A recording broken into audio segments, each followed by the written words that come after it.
बिस्मिल्लाहिर्रहमानिर्रहीम। अच्छा जी दोस्तों, तो आज हम स्टार्ट करने लगे हैं अभी इन्वायरमेंटल साइंस का चैप्टर।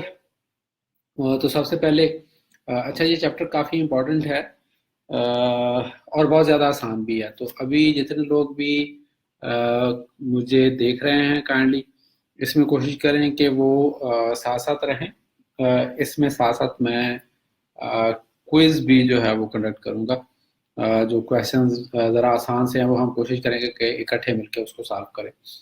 तो सबसे पहला जनाब, इन्वायरमेंट जो है उसको हम डिफाइन कैसे करते हैं। कोई भी किसी भी सब्जेक्ट या आप कह लें कोई भी जो जानदार है उसके फर्ज की अगर मैं अपनी बात करूं तो मेरे इर्द गिर्द का जो इन्वायरमेंट है, जो कुछ मेरी चीज़ें मौजूद हैं दैट वुड बी कॉल्ड, या surrounding that would be called an environment. तो इसको हम दो हिस्सों में डिवाइड कर सकते हैं। एक आपका है फिजिकल इन्वायरमेंट और एक है आपका लिविंग इन्वायरमेंट, जिसको हम बायोटिक और एबायोटिक कह देते हैं। बायोटिक मीन लिविंग, जिस तरह मेरे इर्द गिर्द अगर प्लांट्स हैं, एनिमल्स हैं, इंसेक्ट्स हैं, everything that is living would be called biotic environment. और एबायोटिक इन्वायरमेंट क्या है? मेरे इर्द गिर्द एयर है, सॉइल है, लैंड है, लाइट है, हीट है। These are called physical factors जो कि आपकी लाइफ के लिए बहुत ज़्यादा ज़रूरी होते हैं। तो that would be termed as a physical environment. Now come to the components environment. तो आपके एनवायरनमेंट के चार कंपोनेंट्स हैं। सबसे पहले नंबर पे आपका एटमॉस्फेयर है, फिर हाइड्रोस्फीयर है, फिर बायोस्फीयर है, फिर लिथोस्फीयर है। तो हम इनको वन बाय वन डिस्कस करेंगे। सबसे पहले आपका आ जाता है एटमॉस्फेयर। मैं बुक जो फॉलो कर रहा हूँ काइंडली आप अभी बस साथ साथ सुनते जाएं। जिनके पास अगर बुक है तो वो बुक को भी ओपन करके अपने पास रख सकते हैं। उससे फिर आपको आइडिया हो जाता है कि जनाब कहाँ पे हम जा रहे हैं। तो सबसे पहले हम एटमॉस्फेयर की अगर बात करते हैं। एटमॉस्फेयर जो है वो आपका एयर की जो ब्लैंकेट है अर्थ के इर्द गिर्द, that is called atmosphere and it is composed of different gases. उन गैसेस को हम क्लासीफाई करते हैं मेजर दो टाइप्स में। कुछ है कांस्टेंट गैसेस। कांस्टेंट गैसेस कौन सी गैसेस है? Those gases whose composition can't change, यानी कि जिनकी कंपोजिशन तब्दील नहीं हो सकती, उनको हम क्या बोल देते हैं? कांस्टेंट गैसेस बोल देते हैं। आप में से कोई बताएगा कौन सी कांस्टेंट गैसेस हैं जिनकी कंपोजिशन चेंज नहीं हो सकती? Any idea? कोई आपको आइडिया हो कि these are the gases whose composition doesn't change नहीं हो सकती, उनको हम क्या बोल देते हैं?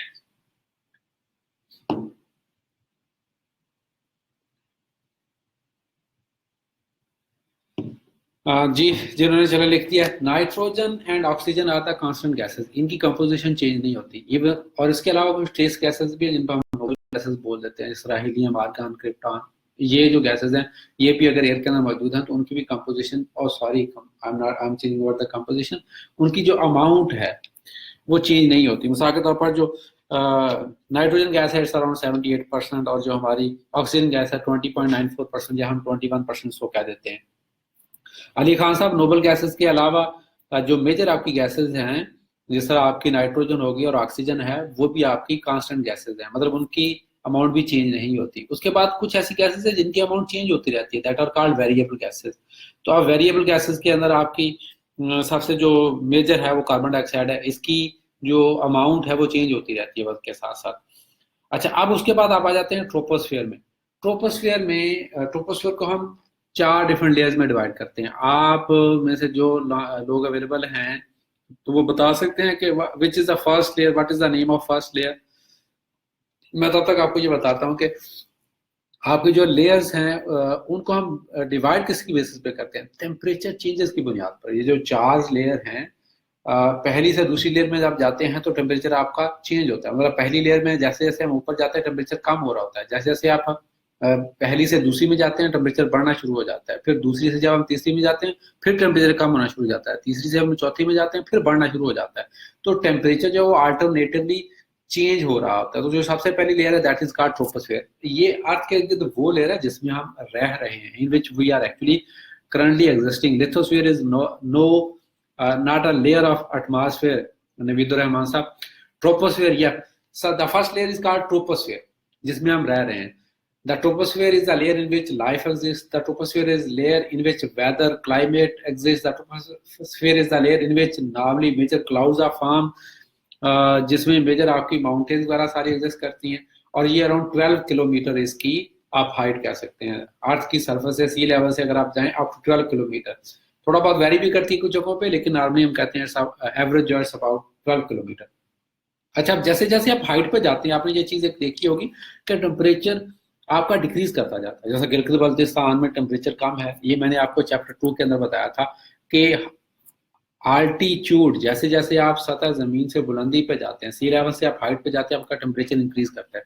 इस तरह ट्रोपोस्फियर में जैसे जैसे आप ऊपर जाते जाते हैं टेम्परेचर, सॉरी यार, डिक्रीज करता जाता है। ठीक है, तो आपका टेम्परेचर जो डिक्रीज कर रहा है तो -53 डिग्री सेंटीग्रेड तक डिक्रीज कर जाता है जब हम ट्रोपोस्फियर में ऊपर जाते हैं।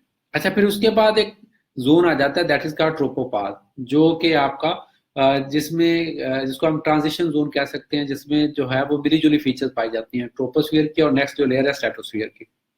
Stratosphere is the second layer. Stratosphere में आपका टेम्परेचर फिर जो है वो इंक्रीज होना शुरू हो जाता है, दो कि वो बहुत ज्यादा नहीं बढ़ता, -53 से -3 पे आ जाता है। अब कुछ लोगों को ये भी कंफ्यूजन होती है कि सर इस still in minus, but still the temperature has increase, बेशक वो अभी माइनस में, मतलब अगर फर्दर वो इंक्रीज होगा तो -2 -1 फिर 0 1 2 3 की तरफ चला जाएगा। तो -53 से जब -3 में आता है तो आपका टेम्परेचर जो है वो इंक्रीज कर रहा होता है। जो स्ट्रेटोस्फियर आपकी लेयर है, इसमें टेम्परेचर इंक्रीज क्यों करता है स्ट्रेटोस्फियर के अंदर? तो स्ट्रेटोस्फियर के अंदर आपकी ओजोन लेयर मौजूद है। स्ट्रेटोस्फियर के अंदर आपकी ओजोन मौजूद है, तो ओजोन जब अल्ट्रावायलेट रेज को अब्सॉर्ब करती है, उसकी वजह से सारी बात स्ट्रेटोस्फियर का टेम्परेचर बढ़ जाता है। उसके बाद आपकी नेक्स्ट लेयर आ जाती है mesosphere. It is called the coldest layer of the atmosphere.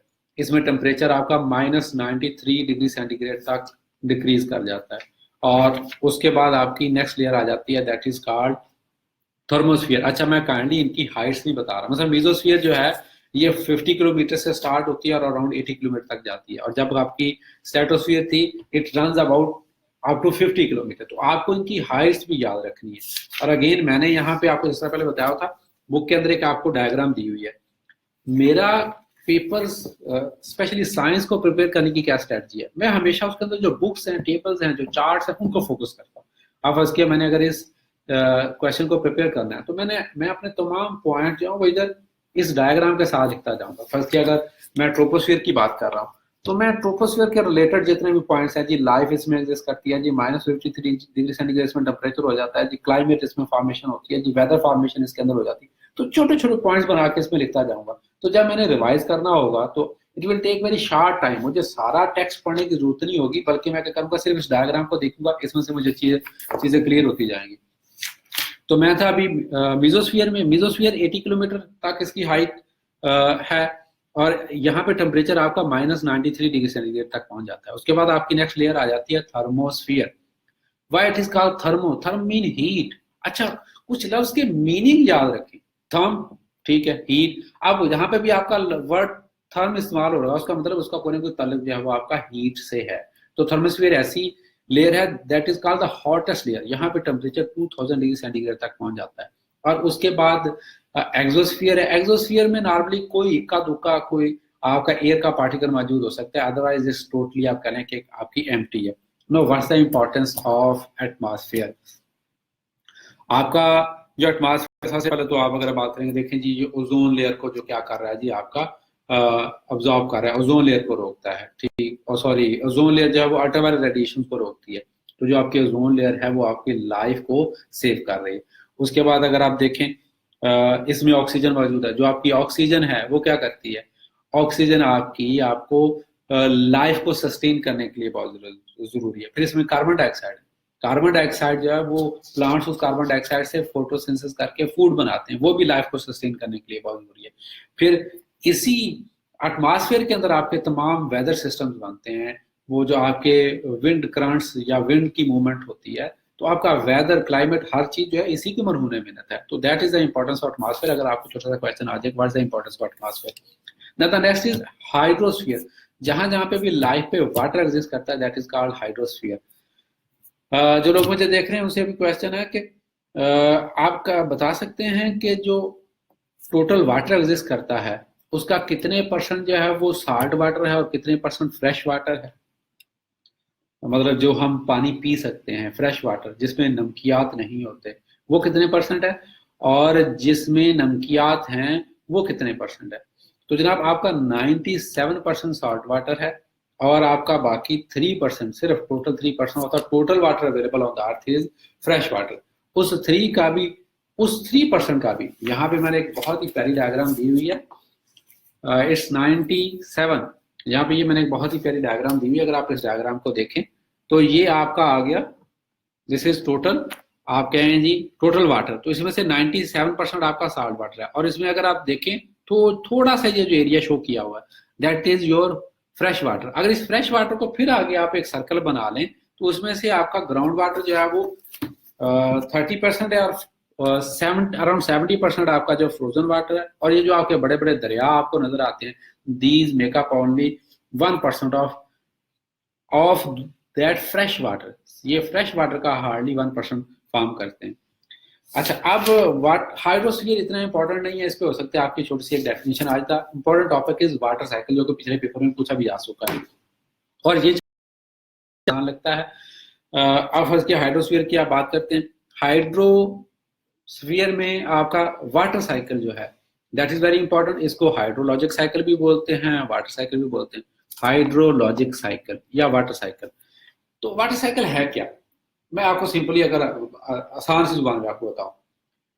जब आप देखें हवा चलती है या जब हीट या लाइट जो रेज या हिट करती है वाटर को, चाहे वो ओशन सरफेस पे है या चाहे रिवर्स में है या चाहे पौधों के अंदर वो पानी है या चाहे हमारी बॉडी के अंदर वो पानी है, ठीक है, तो वो वाटर जो है वो हीट एनर्जी की वजह से वो इवेपोरेट हो जाता है, जिसे हम कहते हैं पानी उड़ रहा है। तो जब वो पानी इवेपोरेट होता है तो वो जाके चला जाता है एटमॉस्फेयर के अंदर। तो पहला प्रोसेस क्या हो गया आपका इवेपोरेशन का।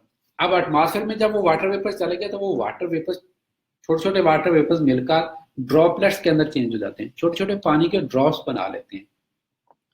वो जो ऐसा ड्रॉप बनाने का दैट इज कॉल्ड कंडेंसेशन। अब वो कंडेंसेशन होगी वहां पे। अच्छा, अब वो जो कंडेंसेशन है उससे क्लाउड फॉर्मेशन होती है। अब जब वो क्लाउड इतने हैवी हो जाते हैं कि वो अपने आप को सस्टेन नहीं कर पाते हैं एटमॉस्फेयर के अंदर, तो वो फॉल करते हैं अर्थ पे। That process is called precipitation. Precipitation can be in the form of rain, can be in the form of snow, can be in the form of hail यानी कि ज़ालाबारी, can be in the form of sleet। तो precipitation की बहुत सारी forms हैं। तो जब वो जमीन पे वापस आएगा उसको हम प्रेसिपिटेशन कहेंगे। अच्छा, अब जमीन पे वापस आ गया तो एक प्रोसेस है रन ऑफ का। जिस तरह जमीन पे पानी जो आपका फ्लो होता है या रन ऑफ कर रहा होता है, ठीक है, तो अब वो जाके दोबारा रन ऑफ करके क्या करेगा, दोबारा छोटी छोटी नदियों में, वो छोटी नदियां बड़ी दरियाओं में, बड़े दरिया फिर समुद्रों में जाके गिर जाएंगे। अगेन फिर वो दोबारा वहां से वेपोरेट करेगा, फिर वो जाके कंडेंसेशन होगी। तो this cycle continue, this very simple. यहाँ पे मैंने इसकी डायग्राम भी बनाई हुई है, ठीक है। आप कोई सी ये वाली डायग्राम या कोई और आपको सिंपल डायग्राम मिलती है तो आप वो भी बना सकते हैं। और अगेन इस क्वेश्चन में अगर आप डायग्राम नहीं बनाते तो आप अच्छे मार्क्स इसमें से नहीं गेन कर पाएंगे। एक स्टेप मैं इसमें छोड़ दिया था, एवेपोरेशन के साथ साथ ट्रांसपिरेशन भी हो रही होती है। ट्रांसपिरेशन क्या चीज है? एवेपोरेशन तो है अगर ओशन सरफेस से या वाटर सरफेस से पानी आपका एवेपोरेट उड़ रहा है, एस्केप कर रहा है, तो दैट इज कॉल्ड एवेपोरेशन। लेकिन अगर वही पानी आपका देखें जो दरख्त हैं या फसलें हैं, जो सब्जियां हैं, जब वो खेतों में होती है तो उनके अंदर से भी तो पानी इवेपोरेट कर रहा होता है ना, उनकी बॉडी से भी पानी निकल रहा होता है, दैट इज कॉल्ड ट्रांसपैरेशन, ठीक है। तो फिर एक टर्म वेपो ट्रांसपरेशन की भी यूज हो रही होती है, लेकिन हम इतना ज्यादा उसमें डिटेल में नहीं जाएंगे। Know comes the importance of water cycle. Water cycle की इंपॉर्टेंस क्या है? देखें, एक तो हीट का, अब देखें बहुत ज्यादा गर्मी पड़ती है, उसके बाद क्या होता है, अचानक से बारिश हो जाती है, तो आपके अर्थ की एटमॉस्फेयर के अंदर जो हीट बैलेंस है वो इसको मेंटेन कर रहा है, फिर वाटर को रिसाइकिल कर रहा है। तो ये इसकी एक कह लें कि एनर्जी बैलेंस जो है उसको ये रखता है। उसके बाद जाता है बायोस्फीयर। हमने बात की थी कि 4 कंपोनेंट्स है एटमॉस्फेयर के। सबसे पहला क्या है जी आपका एटमॉस्फेयर, वो हमने डिस्कस कर लिया। उसके बाद क्या आ गया जी हाइड्रोस्फीयर यानी कि वाटर, वो डिस्कस कर लिया। Now the third is biosphere. Biosphere क्या है? अर्थ के अंदर जहां जहां पे भी लाइफ एग्जिस्ट कर रही है दैट इज कॉल्ड बायोस्फीयर। तो अर्थ की सरफेस से 10 किलोमीटर ऊपर तक अगर आप चले जाएं, परिंदे हैं, इंसेक्ट्स हैं, वायरसेस हैं, ठीक है, बैक्टीरिया हैं, एयर के अंदर एग्जिस्ट कर रहे हैं, तो आपकी up to 10-12 kilometre life exist करती है। और समंदर में अगर ओशन में आप चले जाएं 1000 मीटर यानी कि 1 किलोमीटर डीप, और इवन कुछ जो एनिमल स्पीशीज हैं वो तो बहुत डीप भी चली जाती है ना, ठीक है, तो वहां तक आपकी लाइफ एग्जिस्ट कर रही होती है। तो ये सारे का जो सारा स्फीयर है दैट इज कॉल्ड बायोस्फीयर। अच्छा, अब बायोस्फीयर जो है ये तो पूरी जहां जहां पे भी लाइफ एग्जिस्ट करती है पूरी अर्थ में, दैट इज कॉल्ड बायोस्फीयर। फिर हम बायोस्फीयर को छोटे छोटे यूनिट्स में डिवाइड करते हैं, दैट आर इतने छोटे भी नहीं होते। जो मेजर वर्क कह लें उसकी जो डिवीजन की जाती है that are called biomes. Biome कह लें, जिस तरह आप सहारा डेजर्ट है तो डेजर्ट वो पूरे का पूरा एक बायोम कहलाएगा, ठीक है। अगर आप बात करें रशिया की, ठीक है, और स्कैंडिनेवियन कंट्रीज की, तो वो सारे का सारा बर्फीला इलाका है जहाँ पे स्नो पूरा साल जमी रहती है, तो उसको हम टंड्रा बोलते हैं। तो that is also a biome. तो बायोम क्या लें कि पूरे पूरे कॉन्टिनेंट पे फैले हुए होते हैं। फिर बायोम के अंदर जो है वो छोटे यूनिट होते हैं जिनको हम इकोसिस्टम बोलते हैं, माइक्रो इकोसिस्टम बोलते हैं। तो उससे पर उसमें हम हायरार्की में नहीं जा रहा है। तो आपके कोर्स में बायोस्फीयर भी शामिल है और फिर बायोम्स भी शामिल है, वर्ल्ड बायोम्स। थोड़ा सा ये कह लेंगे इसको आपको क्रैम करना पड़ेगा। पुरानी जो मेरी बुक थी, जो फर्स्ट एडिशन था, उसके अंदर वर्ल्ड बायोम्स का टॉपिक शामिल नहीं है, लेकिन इसके अंदर मैंने वर्ल्ड बायोम्स का टॉपिक शामिल किया हुआ है और काफी ज्यादा डिटेल है। बहुत ज्यादा डिटेल उसकी मैंने नहीं दी क्योंकि इतनी ज्यादा डिटेल में जाने की आपको जरूरत नहीं है, ठीक है। तो अभी इसमें फॉरेस्ट बायोम में अगर हम देखें, सॉरी, बायोम जो है उनकी फिर आगे टाइप्स हैं। मैंने जैसा अभी आपको डेजर्ट बायोम की बात नाम बताया, टंड्रा का बताया, ग्रासलैंड, आपने वो सवाना और नाम सुने हुए होंगे, सवाना हो गया और एक और क्या था, प्रेरी और pampas, these are also biomes, ठीक है। तो फॉरेस्ट बायोम, अब मैं एक दो की सिर्फ एग्जांपल दूंगा आपको। Zainul Abedin, thank you brother. अच्छा, अब मैं एक दो की सिर्फ एग्जांपल दूंगा, बाकी को आपको खुद ही क्रैम करना पड़ेगा। फर्स्ट क्या, फॉरेस्ट बायोम क्या है? अर्थ का 30% एरिया जो है, 30% area of the earth is covered bye forest. अच्छा, अब थोड़ी सी कॉमन सेंस इस्तेमाल करें यार, कि जो फॉरेस्ट हैं उनका क्या फीचर्स होगी। जहाँ पे फॉरेस्ट होंगे, मिसाल के तौर पर उसकी फिजिकल फीचर्स क्या होंगी, जोग्राफिकल फीचर्स क्या होगी। जहाँ पे फॉरेस्ट होगा वहाँ पे नमी काफी ज्यादा होगी, जहाँ पे फॉरेस्ट होगा वहाँ पे ऑर्गेनिक मैटर सॉइल के अंदर काफी होगा, जहाँ पे फॉरेस्ट होगा वहाँ पे प्रोबेबली रेनफॉल भी काफी ज्यादा होगी, जहाँ पे फॉरेस्ट होगा that area would be rich in biodiversity. वहाँ पे पौधे जानवर, पौधे तो होंगे, वहाँ पे जानवर, इंसेक्ट्स, वाइल्ड लाइफ बहुत ज्यादा होगी।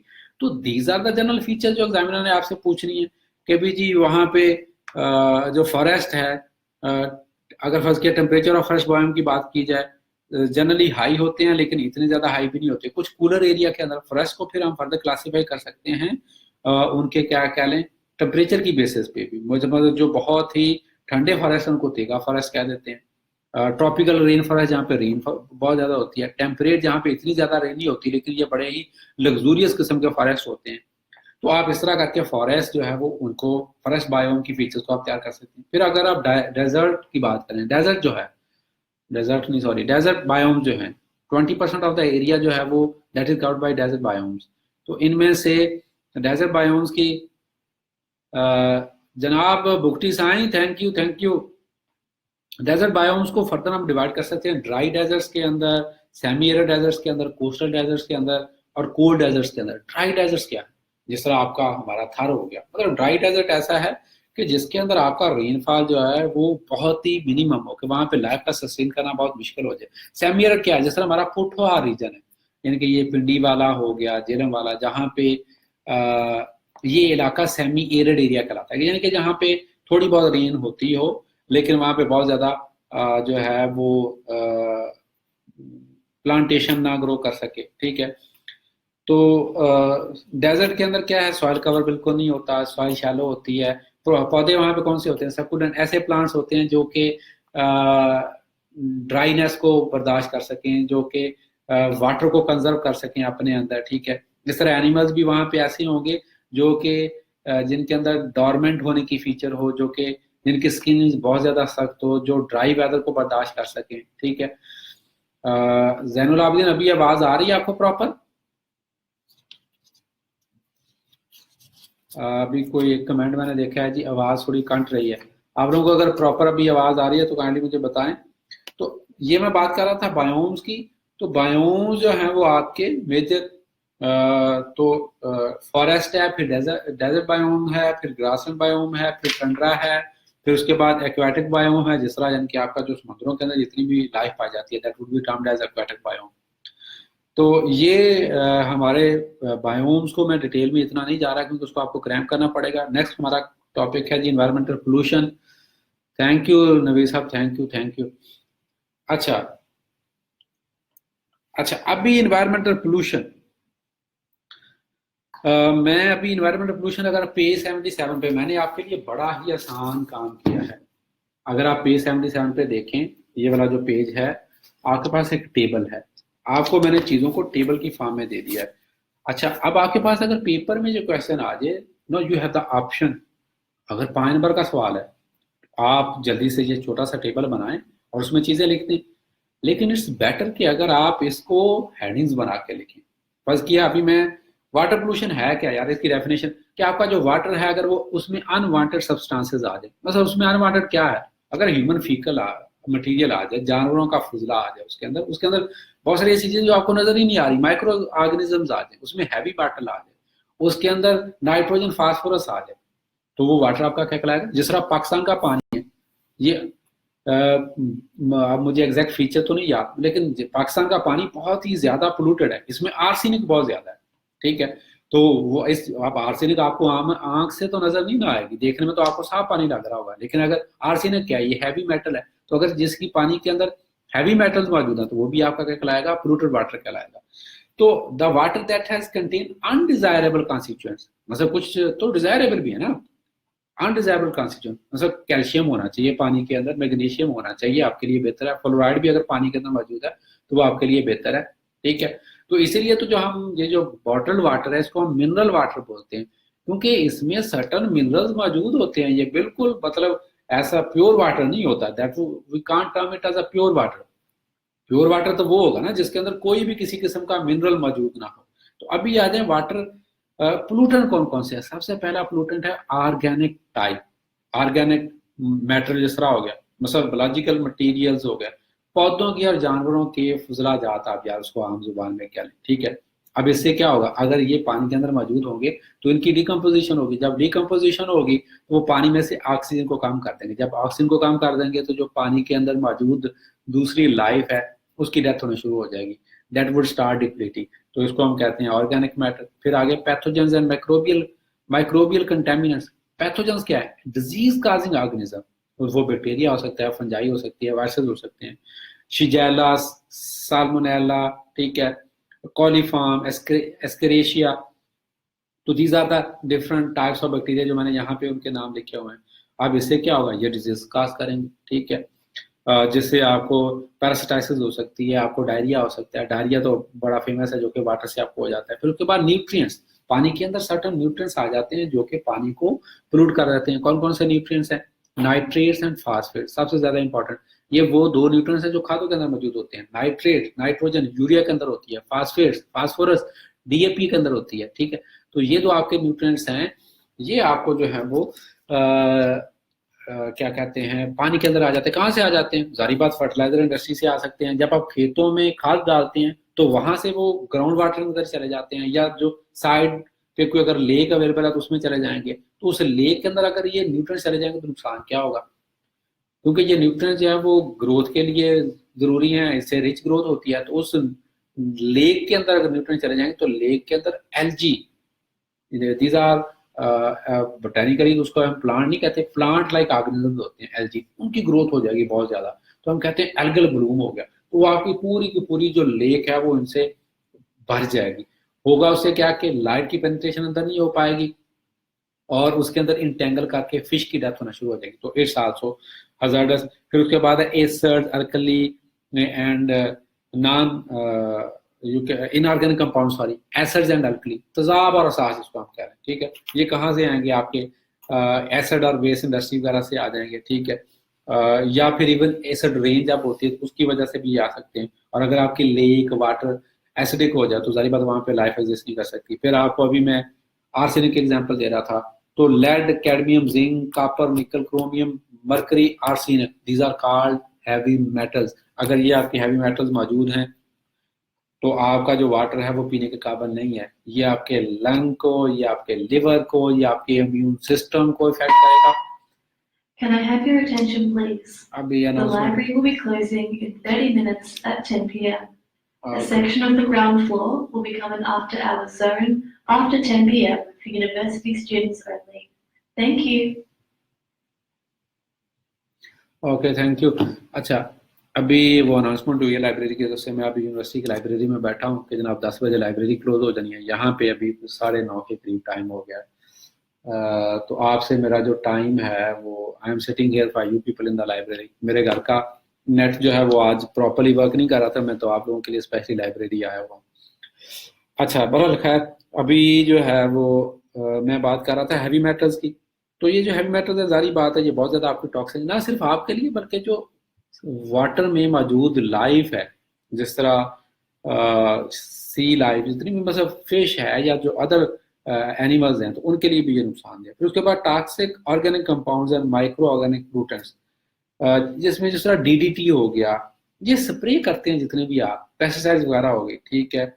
यहाँ पे उनके मैंने नाम लिखे हुए, एल्ड्रीन, डाई एल्ड्रीन, ठीक है। तो ये जो कंपाउंड्स हैं, ये टॉक्सिक जहरीले कंपाउंड्स भी अगर पानी के अंदर चले जाए, तो इनको हम पेस्टिसाइड रेजिड्यू भी बोलते हैं, ठीक है। तो ये वाले वहां से फिर आपकी बॉडी के अंदर या प्लांट की बॉडी के अंदर चले जाते हैं, ठीक है। फिर आगे फर्दर ये कम्युलेट होते जाते हैं, तो ये बड़े नुकसानदेह। And the last one is thermal pollution. Thermal pollution क्या है? अगर आपके जो इंडस्ट्रीज हैं वहां से इंडस्ट्रियां डिस्चार्ज करती हैं हॉट वाटर, कोई भी आपकी इंडस्ट्री है ना, तो वो उसके अंदर जो ऑपरेशन चल रहे होते हैं तो उसमें गर्म पानी प्रोड्यूस हो रहा होता है। तो वो जो गर्म पानी है वो अगर जाके नदी नालों में गिरता रहे, तो नदी नालों का जो टेम्परेचर है वो एवरेज टेम्परेचर इंक्रीज कर जाता है। मिसाल के तौर पर अगर नदी का temperature average already 20 degree centigrade है, ठीक है, तो वो इवन अगर 25 भी हो जाए तो उससे भी अच्छी खासी जो उसके अंदर जो लाइफ एग्जिस्ट कर रही है उसको नुकसान होता है। तो that kind of a pollution is called thermal pollution, के जो वाटर बॉडीज है उनका टेम्परेचर इंक्रीज कर गया है। अच्छा, अब पोल्यूशन को सोल्यूशन क्या है यार? मैं ना हमने वाटर पोल्यूशन भी पढ़नी है, एयर पोल्यूशन भी पढ़नी है, सॉइल पोल्यूशन भी पढ़नी है, तो मैं हर एक के जो है वो सोल्यूशन नहीं बताऊंगा, बल्कि हम एक जनरल डिस्कशन करेंगे। अभी तकरीबन कोई 16-17 लोग ऑनलाइन हैं। आई रिक्वेस्ट, मैं आप लोगों को 1-2 मिनट दे रहा हूँ, आप जनरली बताएं कि पोल्यूशन को कैसे कंट्रोल किया जा सकता है। मैं सिर्फ वाटर पोल्यूशन की बात नहीं कर रहा। वाटर पोल्यूशन है या एयर पोल्यूशन है या सॉइल पोल्यूशन है, what are the ways, what are the means, what are the methods, what is the strategy कि हम किस तरह से पोल्यूशन को कंट्रोल कर सकते हैं। आप एक जनरल स्ट्रेटजी बनाएं। तो अगर वो आप जनरल स्ट्रेटजी बना लेते हैं तो वो वाली स्ट्रेटजी आपकी फिर वाटर पोल्यूशन के अंदर भी इस्तेमाल हो सकती है, वो एयर पोल्यूशन के अंदर भी इस्तेमाल हो सकती है, वो सॉइल पोल्यूशन के अंदर भी इस्तेमाल हो सकती है। मैं एक एग्जांपल लेता हूँ, पेस्टिसाइड्स। आपका जो पेस्टिसाइड है, आपको ऐसा लगता है कि वो सिर्फ किसको पोल्यूट कर रहा है? एयर को पोल्यूट कर रहा है, लेकिन अभी मैंने आपको तज़किरा किया कि जो आपके पेस्टिसाइड रेजिड्यूज हैं वो वाटर के अंदर चले जाते हैं, तो फिर आपका जो वाटर भी पोल्यूट होता है। वही पेस्टिसाइड रेजिड्यू जो हैं वो आपके सॉइल के अंदर चले जाते हैं, तो वो सॉइल को पोल्यूट करते हैं। तो अब सोल्यूशन क्या है कि आप एक तो जो पेस्टिसाइड है उसका यूजेज कम किया जाए, फिर आप बायोलॉजिकल कंट्रोल की तरफ जाएं। मतलब जो पेस्ट हैं, जो कीड़े मकोड़े हैं, उनको बायोलॉजिकल मेथड्स के जरिए कंट्रोल किया जाए ताकि ये पेस्टिसाइड का इस्तेमाल कम से कम हो सके। तो please right few other methods to control water pollution. I am waiting.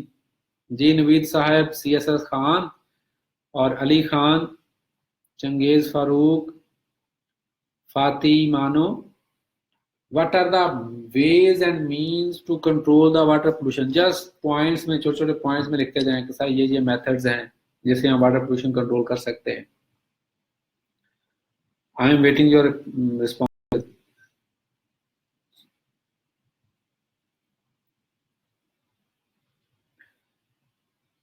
I have asked the question. हाँ जी, CSS का फॉरेस्टेशन करें, decrease the use of fertiliser करें, पॉसिबल अल्टरनेटिव यूज कर सकते हैं। कुछ और पॉइंट्स जी। हाँ, फॉरेस्टेशन एक अच्छा मीन है कि आप जितने दरख्त ज्यादा लगाएंगे उससे क्या होगा कि आपकी एनर्जी जो है, सॉरी, आपका जो एनवायरनमेंट है उसको वो क्लीन करता है। Plant is the best way.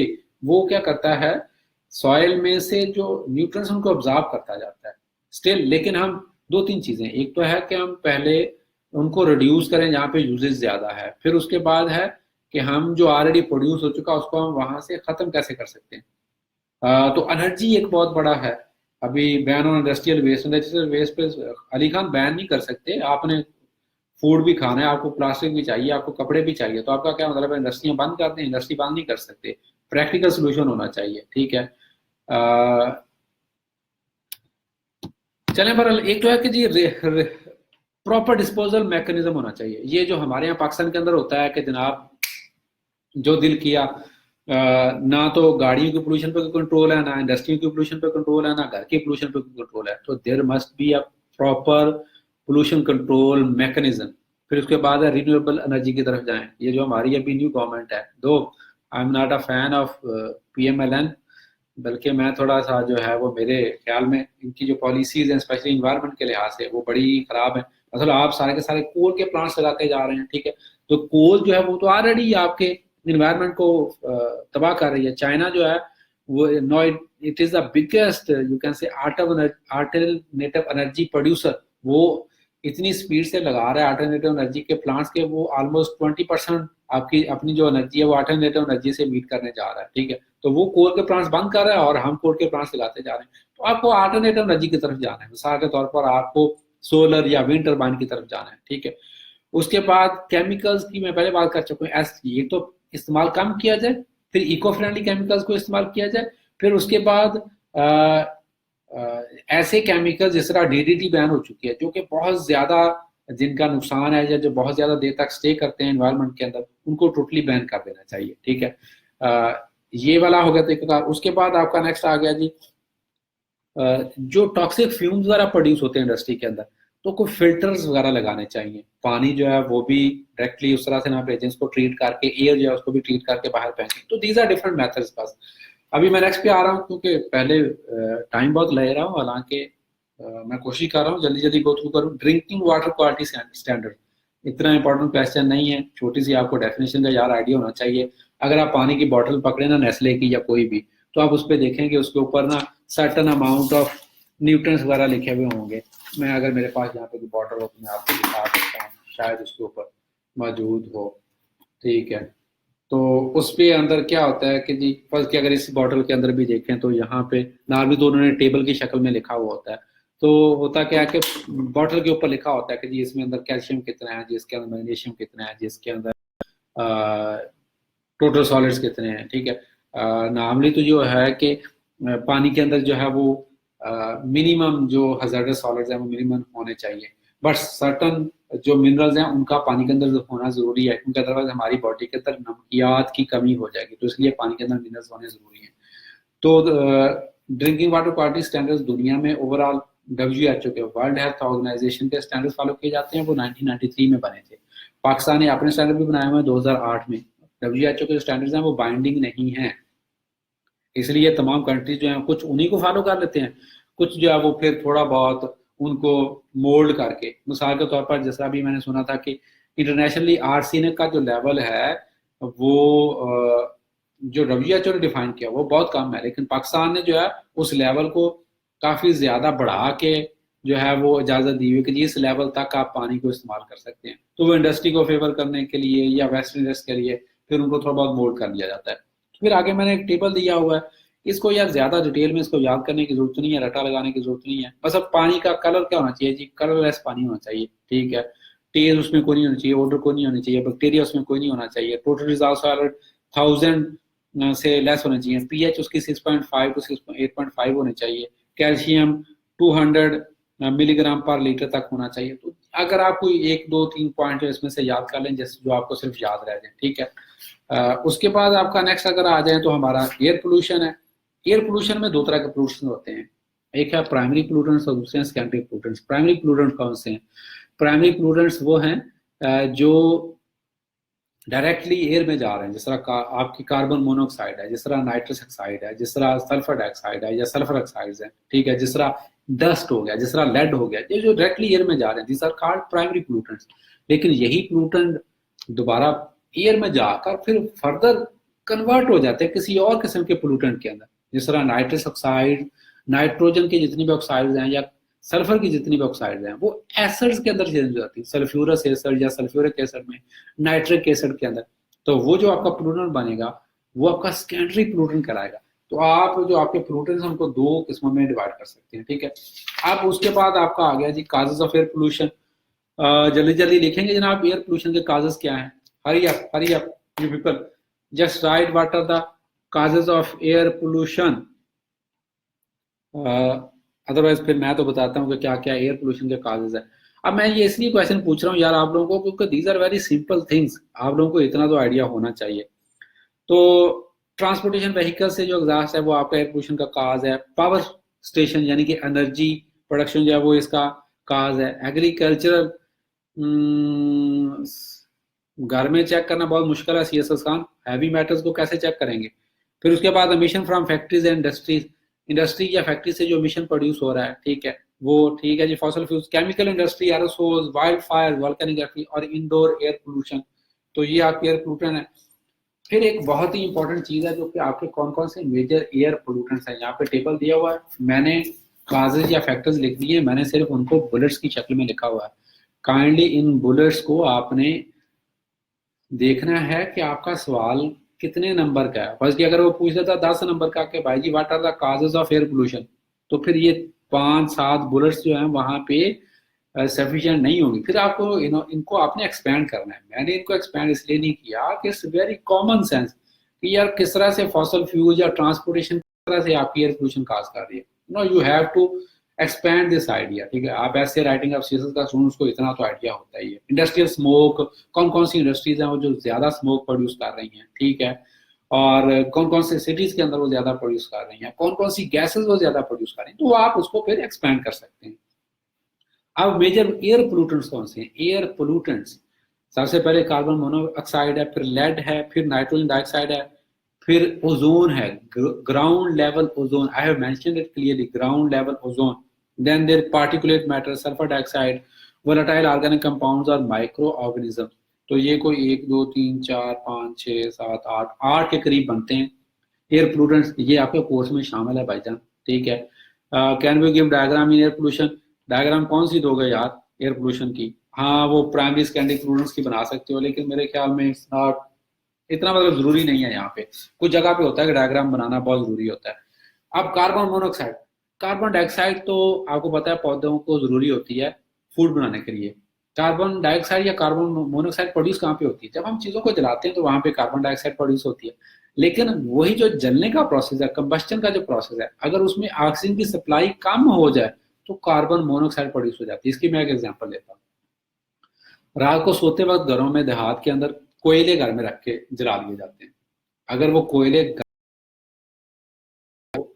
Totally बंद कर दें, कोयले अगर आपने कमरे में रखे हुए हैं और कमरा टोटली बंद कर दिया है, मतलब कहीं से भी एयर की सप्लाई नहीं है, तो कमरे के अंदर ऑक्सीजन फिनिश हो जाएगी, क्योंकि ऑक्सीजन जो है वो यूटिलाइज हो गई सारी की सारी बर्निंग के प्रोसेस के अंदर, तो बहुत थोड़ी ऑक्सीजन मौजूद होगी। तो वो जो कोयले हैं वो कार्बन और जो लेस सप्लाई ऑक्सीजन की वजह से कार्बन डाइऑक्साइड की बजाय कार्बन मोनोऑक्साइड बनाना शुरू कर देंगे।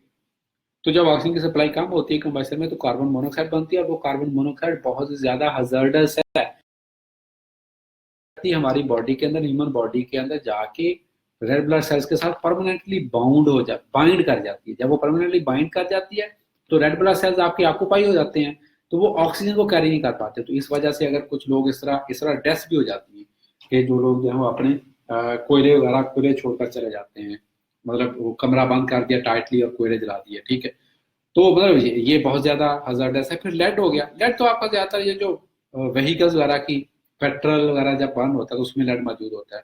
तो लेड आपका क्या करता है, ये इंटेलिजेंस को आपकी और ब्रेन को, ठीक है, इफेक्ट करता है, और इवन हमारे इम्यून सिस्टम को भी इफेक्ट करता है। नाइट्रोजन डाइऑक्साइड, ये आपकी फॉसल फ्यूल्स की कंबस्टन से, मतलब फॉसल फ्यूल गाड़ियों में, इंडस्ट्री के अंदर जहां जहां भी बर्न हो रहा है, तो नाइट्रोजन डाइऑक्साइड क्या है, एक तो ये डायरेक्टली आपका थ्रोट और आई के इरिटेशन काज कर रहा होता है, ठीक है। फिर फोटोकेमिकल स्मॉग, स्मॉग क्या होता है, आपको वो ब्राउन सी धुंध सी नजर आती है। लाहौर के अंदर तो बहुत ज्यादा नजर आपको आती है, कराची में भी है, ऐसे जैसे ब्राउन सा धुआं हो, ठीक है। और वो आपका क्या लें कि स्मॉग है, लेकिन अगर उसके साथ फॉग भी मिल जाए, ठीक है, तो वो जो स्मोक और फॉग मिलकर एक फिनोमिना बनेगा, that would be called smog. और उसमें फिर क्या आता है, आपको कुछ नजर नहीं आता ज्यादा, ठीक है, आपकी विजिबिलिटी कम हो जाती है। तो ये ना इसका नुकसान है। इसके अलावा एक और नुकसान है कि आपका जनाब ये प्राइमरी पोलूटेंट है, इसकी वजह से फिर नाइट्रोजन नाइट्रिक एसिड्स बनते हैं, वो फिर सेकेंडरी पोलूटेंट है, फिर वो एसिड रेन की शक्ल में नीचे आएंगे। फिर ग्राउंड लेवल ओजोन, ओजोन को हम समझते हैं कि बहुत ही बेनिफिशियल है, लेकिन ओजोन अगर तो स्ट्रेटोस्फीयर में जहाँ पे ओजोन लेयर मौजूद है वहां पे हो तो फिर तो बेनिफिशियल है, लेकिन अगर वही ओजोन आपकी अर्थ की सरफेस में मौजूद है तो that is called ground level ozone, that is not beneficial for us, तो उसको हम कहते हैं कि दैट इज अ पोलूटेंट। फिर उसके बाद आपका आ गया जी पार्टिकुलेट मैटर, छोटे छोटे डस्ट पार्टिकल्स, ठीक है, डीजल स्मोक के जो कि एयर के अंदर सस्पेंड कर रहे होते हैं, so those dust particles are called particulate matter, यानी कि इनका साइज बहुत छोटा होता है, इनको PM10 भी बोलते हैं, 10 माइक्रोमीटर से भी छोटा साइज होता है, ठीक है। तो सारी बात वो एयर के अंदर सस्पेंडेड होते हैं, वो हमारे लंग्स के अंदर जाते हैं तो लंग्स को चोक करते हैं, ठीक है, तो ये इनका नुकसान है। उसके बाद आपका जी सल्फर डाइऑक्साइड, तो ये भी आपका बर्निंग ऑफ कोल से ज़्यादा प्रोड्यूस होती है, तो ये नर्व्स को, नोज को और एयरवेज को अफेक्ट करती है और इससे भी एसिड्स बनते हैं और फिर एसिडिक रेन की फॉर्मेशन होती है। देन वोलेटाइल ऑर्गेनिक कंपाउंड्स आ गए, वोलेटाइल ऑर्गेनिक कंपाउंड जिस तरह फॉर्मेल्डिहाइड वगैरह हो गया, ठीक है, तो इससे ब्रीथिंग डिफिकल्टीज वगैरह काज होती हैं। एंड पे आपका आ गया जी माइक्रो ऑर्गेनिज्म और एलर्जेंस वगैरह। इस्लामाबाद के अंदर ये थोड़ा सा प्रॉब्लम है कि वहाँ पे जब स्प्रिंग आती है तो जो Can I फ्लावर्स have वगैरह your होते हैं। attention, please? The library will be closing in 15 minutes at 10 p.m. A section of the ground floor will become an after-hours zone after 10 p.m. for university students only. Please make sure you bring any items from the collections that you will need and start making your way to the ground floor. Thank you. Okay, there was an announcement यार, ठीक है, थोड़ी सी disruption हो रही है, ये बार बार announcement करते हैं फिर। अच्छा, अभी उसके बाद आपका नेक्स्ट आ गया जी कंट्रोल मेजर्स क्या है यार। सबसे पहले तो सोर्स लेवल पे कंट्रोल करें कि जहाँ पे ये चीज़ें प्रोड्यूस हो रही हैं जैसे पोल्यूटेंट्स हैं। उसके बाद इंडस्ट्रियल सेंटर्स में मतलब सारी बात फिल्टर्स लगाने चाहिए, अनट्रीटेड एयर जो है उसको बाहर नहीं फेंकना चाहिए, ठीक है, स्क्रब। और फिर ट्रांसपोर्ट के अंदर भी ये है कि स्क्रबर, साइक्लोन या बैक हाउस, ये डिफरेंट किस्म के डिवाइसेस हैं जो कि गाड़ियों में लगाए जा सकते हैं, जो कि फिर आपका जो धुआं बाहर निकल रहा होता है उसके अंदर से ये जो पार्टिकल्स वगैरह हैं उनको ऑब्जॉर्व कर लेते हैं। उसके बाद नेक्स्ट आपका आ गया है जी टॉपिक लैंड पोल्यूशन। तो लैंड पोल्यूशन के काजेज क्या हैं, जैसा मैं पहले बता चुका हूँ आपको। अभी हमने पेस्टिसाइड की बात की, एसिड रेन की मैंने बात की कि एसिड रेन भी आपकी लैंड को पोल्यूट करती है। फिर उसके बाद आपका सॉलिड वेस्ट आ गया, सॉलिड वेस्ट जो आपको लैंड को पोल्यूट करता है। फिर माइनिंग एक्टिविटीज, जहाँ जहाँ पे आपकी माइनिंग हो रही होती है, तो माइनिंग से क्या होता है कि जो मटेरियल जो हैं वो इर्द गिर्द का जो इलाका है उसके अंदर वो, मतलब अगर कोल की माइनिंग हो रही है तो वहाँ पे कोल से पोल्यूट हो जाएगी, कापर की हो रही है तो कापर से वो पोल्यूट हो जाएगी। अर्बनाइजेशन एंड इंडस्ट्रियलाइजेशन, शहर जैसे जैसे बढ़ रहे हैं तो आपकी जो एग्रीकल्चरेबल लैंड है, जहाँ जिसको कल्टीवेट किया है, कल्टीवेबल जो लैंड है उसको आप जनाब सोसाइटियों में हाउसिंग स्कीमों के अंदर चेंज करते जा रहे हैं, ठीक है, तो आपकी लैंड पोल्यूशन होती जा रही है। डिफॉरेस्टेशन है, दरख्त आप काटते जा रहे हैं। और सॉइल इरोजन है, सॉइल इरोजन क्या होता है कि हवा से या पानी से आपका जमीन का जो कटाव होता है, that is called soil erosion, ठीक है। तो these are different causes of land pollution, जिससे आपकी लैंड पोल्यूट हो रही है। इसके इफेक्ट्स क्या हैं, आपका ग्राउंड वाटर पोल्यूट हो रहा है, आपका फूड सेफ्टी, मतलब फूड सेफ्टी क्या चीज़ है कि आपका जो फूड सिक्योरिटी, जैसे जैसे ज़मीन आपकी कम होती जा रही है तो सारी बात खुराक ग्रो करने के लिए आपके पास कम एरिया है, ठीक है। और दूसरा, अगर आपकी लैंड पोल्यूट है तो उसके अंदर भी आपके फूड के अंदर सर्टन किस्म के हैजार्डस सब्सटेंसेस जो हैं वो जाते जाएंगे। ह्यूमन हेल्थ पे डायरेक्ट इफेक्ट है। अगर आपकी लैंड पोल्यूट है तो आपका वाटर भी पोल्यूट होगा और आपकी एयर भी पोल्यूट होगी, ठीक है। और उसके बाद आपका जो सीनिक ब्यूटी है, मतलब अगर किसी शहर की ज़मीन गंदी है तो वहाँ पे वो टूरिस्ट को भी अच्छा नहीं लगेगा, तो आपकी एक वो सीनरी जो है उसको डिस्ट्रॉय करती है। फिर वहाँ पे अगर आपकी लैंड खराब है तो वहाँ पे ना परिंदे आएंगे ना जानवर आएंगे, ठीक है, मतलब कुछ कुत्ते बिल्लियाँ तो आएंगे, लेकिन जो वाइल्ड लाइफ है, एनिमल्स जो हैं, वाइल्ड एनिमल्स, वो भी अच्छी जगह पे जहाँ पे अबंडेंट नेचुरल ब्यूटी होती है वहाँ पे वो रहना पसंद करते हैं, वो फॉरेस्ट में रहना पसंद करते हैं, तो वो भी यहाँ पे नहीं आएंगे। तो फिर इस तरह लैंड पोल्यूशन को कंट्रोल करने के भी मेथड्स मैंने जिस तरह आपको पहले बताया था कि जनरल मेथड्स हैं। आप पेस्टिसाइड को कंट्रोल करें, एसिड रेन को कंट्रोल करें, एनर्जी जो है उसके अल्टरनेटिव मीन्स जो है वो तलाश करें, ठीक है। तो these are the different means and ways. आज के लिए यार इतना ही काफ़ी। I would try my best कि कल क्योंकि अभी ये 10 बजे क्लोज कर रहे हैं, I am not sure, hopefully अगर मैं कल टाइम मिला तो कल भी 3 बजे ही ऑनलाइन होऊंगा। हम कल स्टार्ट करेंगे सॉलिड वेस्ट मैनेजमेंट से। तो ये 2-3 टॉपिक हैं इसके अंदर, ये आपका चैप्टर कंप्लीट हो जाएगा। फिर उसके बाद अगला चैप्टर हो सका तो कल अगला चैप्टर भी साथ ही खत्म कर दूंगा, लेकिन वैसे अगला चैप्टर बहुत ज़्यादा इंपॉर्टेंट है क्लाइमेट चेंज का, उसको हम अलग से करें। आपके कोई अगर क्वेश्चंस हों टिपिकल कोई भी इस चैप्टर के रिलेटेड या पिछले चैप्टर के रिलेटेड, तो वो आप यहाँ पे पोस्ट कर सकते हैं। आई ट्राई माई बेस्ट कि मैं आपको साथ साथ बताता जाऊँ कि आपने पेपर को प्रिपेयर कैसे करना है, कौन सा क्वेश्चन इंपॉर्टेंट है कौन सा नहीं है। तो ये environmental science, climate change, these are very important topics as far as examiner is concern, और इजी भी बहुत ज़्यादा है, मतलब इसमें ज़्यादा परेशान होने की जरूरत नहीं है। थैंक्स अ लॉट जनाब, अल्लाह हाफिज़।